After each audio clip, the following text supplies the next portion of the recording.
कभी कभी जिंदगी हमें उसी मोड़ पर ला खड़ा करती है जहां एक ओर बीता हुआ कल होता है और दूसरी ओर वो सच्चाई जिससे हम सालों से भाग रहे होते हैं।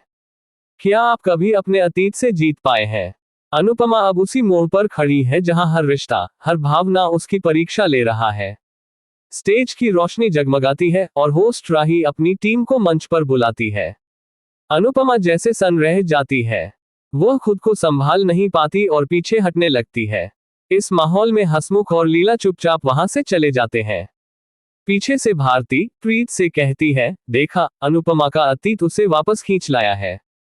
प्रीत के चेहरे पर चिंता की रेखाएं हैं, उसे शक है कि क्या अनुपमा परफॉर्म कर भी पाएगी। भारती उसे अपनी टीम में भेजती है जबकि खुद अनुपमा को ढूंढने निकलती है। इधर ख्याति मुंबई आने के फैसले पर पछतावा करती है। वह राही पर गुस्सा निकालती है कि उसने उसे जबरदस्ती अनुपमा का सामना करने पर मजबूर किया।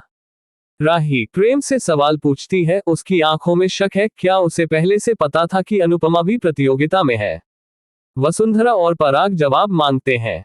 राही का विश्वास टूटता है। प्रेम स्वीकार करता है कि हाँ, उसे मालूम था अनुपमा प्रतिभाग कर रही है, लेकिन वह नहीं जानता था कि अनुपमा सेमीफाइनल तक पहुंच चुकी है। राही उसकी बात मानने से इनकार कर देती है। उसकी आंखों में केवल क्रोध है और दर्द। अनुपमा ने मेरा सब कुछ छीन लिया, अब मैं उसे माफ नहीं करूंगी। प्रेम गहराई से कहता है, मैं निर्दोष हूं, मैंने कुछ नहीं छुपाया। अनुपमा एक कोने में बैठी टूट जाती है। वह हसमुख के सामने फूट फूट कर रो पड़ती है, क्यों मेरी ही बेटी मुझे बार बार काटती है। दूसरी ओर पराग प्रेम पर आरोप लगाता है कि वह अभी भी अनुपमा के संपर्क में है। राही और प्रेम के बीच गर्मागरम बहस छिड़ जाती है। तुम पर अब भरोसा नहीं किया जा सकता, राही चिल्लाती है। और तुम्हारी नफरत ने तुम्हें क्या बना दिया, बेवफा, प्रेम जवाब देता है। लीला, वसुंधरा और पराग हर चीज के लिए अनुपमा को जिम्मेदार ठहराते हैं, लेकिन प्रेम डटकर उसका बचाव करता है। वह साफ साफ कहता है, आर्यन की मौत के लिए अनुपमा को दोष मत दो। उधर ख्याति गुस्से में प्रेम को थप्पड़ मार देती है। शायद यह उसका अपनी बहन के लिए समर्थन जताने का तरीका है, या अपने ही दर्द का इजहार। अनुपमा फिर मंच पर जाने से इनकार कर देती है।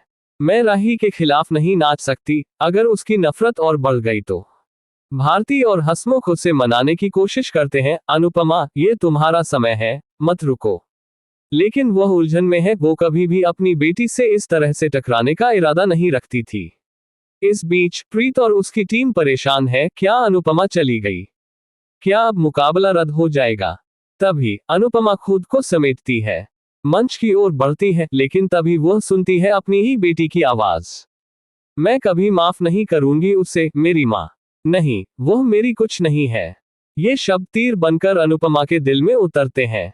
उसकी आंखें छलक जाती हैं, उसका बदन कांप जाता है। अब सवाल बस एक है, क्या अनुपमा टूटकर बैठ जाएगी या अपनी पहचान के लिए लड़ने उठ खड़ी होगी? आपका क्या राय कमेंट में बताएं।